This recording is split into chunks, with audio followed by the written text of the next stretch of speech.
Okay, good day. This is chapter 4 of purposive communication, which is type of text reflecting different cultures. So types of text. First, a text is not only limited to something written. A text can be a film, an article, anything in a language and culture that conveys meaning. As long as it has a message, it is a text. So we have categories of text. So we have first is created text. Text authored by a non-native speaker for non-native speakers to achieve predetermined cultural curricular goals. Okay. Next is semi-authentic text. Text created by native or non-native speakers based on original language materials but adopted to fit curricular needs. Another is authentic text. So, kanina po semi. Ito naman po authentic.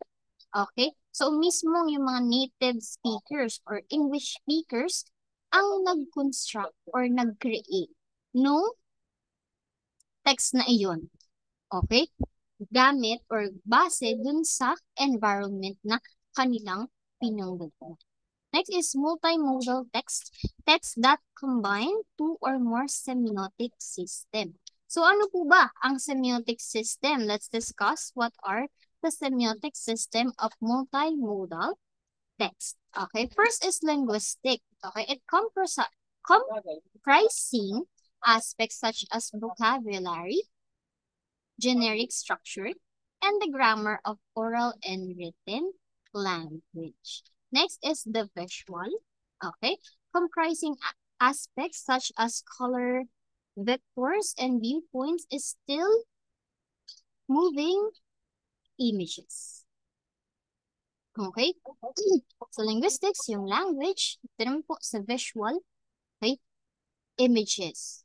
Next is audio, okay, comprising aspects such as volume, pitch, and rhythm of music and sound effects. So, kanina kasi nasabi natin na yung text is hindi lang written. Pwede din daw po yung movies or yung films. Okay? Kasi nga, mayroong message na kino-convey. Next is gestural. Okay? Comprising aspects such as movement, speed, and stillness in facial expression and body language. Last one is spatial, comprising aspects such as proximity, direction, position, layout, and organization of objects in space. So those are the semiotic systems of multimodal text. Let's move on to the different target audience. Okay?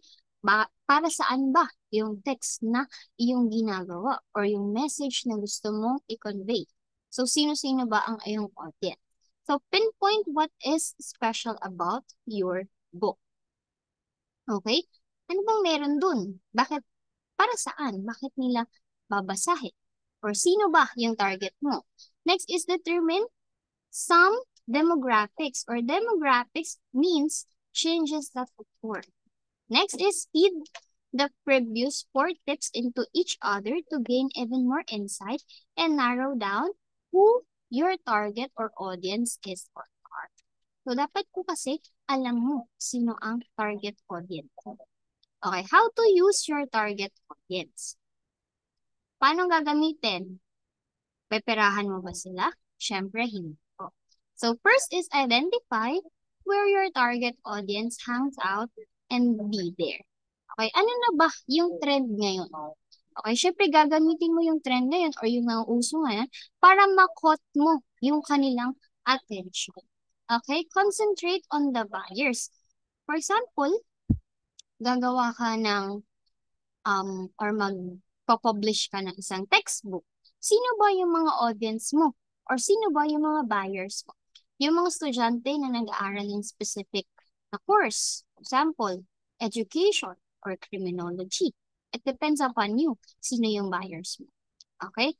Work connections you have found to popular books in the same vein as yours by appealing to those books readers. Okay? Hone in on your target audience when you decide on branding, such as cover design. So, meron kasing before, gusto nila sobrang kulay, sobrang daming nakalagay na design. Ngayon naman, parang ang trend is minimalist lang, simple lang ang design.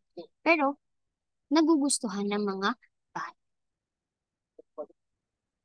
Ways in presenting the text. Okay? Identify where your target audience counts. Okay, message of the text. Okay, basic text messaging. Presenting the purpose, tone, audience, and content of the text. Okay, meron daw pong 3 elements. Okay, the purpose, tone, and audience. Purpose, reason mo as a writer, bakit mo kinompose yung isang text na yun, yung message na yun. Next is tone, the attitude the writer conveys about the paragraph. Okay, paano niya isinulat. Then audience is the individual or group where the writer intends to address. Or yung mga gusto niya or yung target niya na mamabasa ng kanyang text. Next is, okay, that is the chapter 4 for purposive communication. I hope na meron po kayong natutunan and see you next chapter, which is chapter 5. So, goodbye po. For more ICCT College's video updates, please subscribe and click the notification button.